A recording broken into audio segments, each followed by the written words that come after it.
Yo, what's going on everyone? My name is Damien, also known as QB. How's everyone going today? Day 6, we're trying to post every single day to the end of the NBA season. Yes, including the NBA finals. We're going to keep going throughout the free agency as well. It's going to be a good one. This one's going to be short and sweet at the moment because I'm currently watching the second playing game of the Eastern Conference. Atlanta Hawks versus the Miami Heat. It is currently a 9-point lead to the Heat at quarter time, but I'll keep you guys updated throughout the video, I guess. So without further ado, make sure to leave a like and subscribe if you want daily NBA content. I'm here for the casual fans to try to get your ball knowledge up just a little bit. The Sacramento Kings, they had such a disappointing season this season. Ends up resulting in De'Aaron Fox wanting to lead, for them to trade into Zach LaVine, when it clearly was a clear indication that him and DeMar DeRozan in Chicago did not work together. So I'm not sure what made him think it was going to work in the Western Conference, and especially on the same team again. The Sacramento Kings will get eliminated from the playing game because the Dallas Mavericks will walk onto their home turf and just absolutely dominate the living hell out of them. From Anthony Davis just absolutely dominating Sabonis and just Zach LaVine not being able to get going properly. DeMar DeRozan was the only bright spot for the Kings. This whole entire game, and he played out outstanding for his age the entire season long.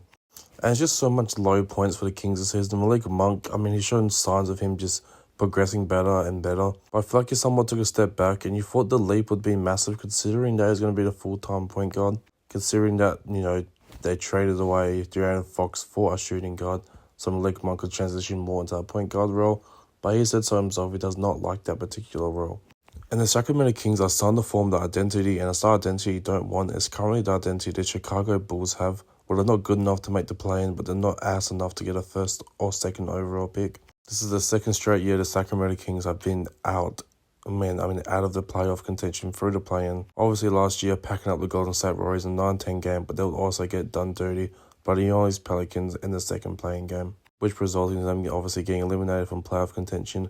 And then here we are, exact same time a year later, going out the exact same way. It was actually crazy because right after this playing game, the Sacramento Kings were going to fire their longtime GM and Monte McNair.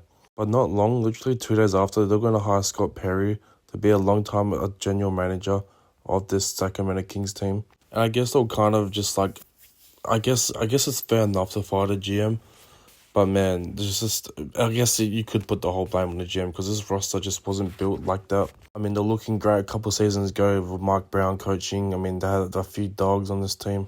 And this is what I don't understand. It's like a food that you don't like. If you don't like it, you're not going to try that shit again. So I'm not sure in what universe that he's seen Zach LaVine, DeMar DeRozan, the way that did not work out in Chicago.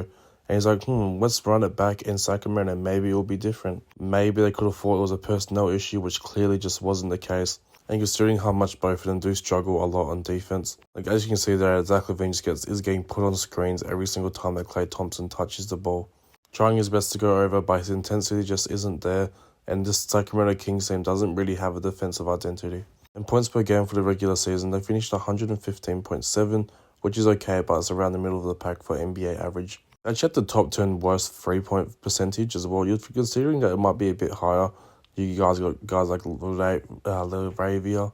Zach LaVine's absolutely been shooting lights out, but man, it's just a weird combination of bad shooting and not good defense. I'm not sure that's any sort of recipe for success.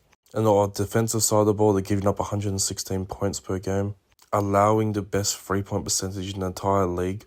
They're letting teams shoot 39.6% from the 3-point arc. That is the worst that any other team has held any opposing team accountable.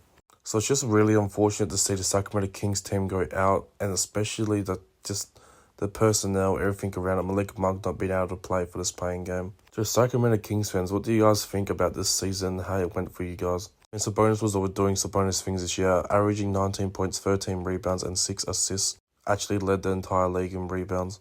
DeMar, obviously doing DeMar DeRozan things, 23 points per game. Zach LaVine, 23 points per game also. And but they do good personnel. Keon Ellis looks great. Keegan Murray looks great sometimes. But you can't just keep running it back. Something has to change ASAP, and it's going to be up to this new general manager to get things in plans. Or to even see maybe if they want to take a different direction and maybe just restart all over. I doubt that will happen. But they've got to act on this quickly before it becomes more and more of an issue. They've got some pieces they can play with, but as I said, it's up to the new general manager to get these things intact. And finally, hopefully find this basketball organization a direction where they want to go in. Not being mediocre to the point where they can't contend or they can't contend for a pick either, and no one wants to be at that state. That's why I feel so bad for Chicago Bulls fans.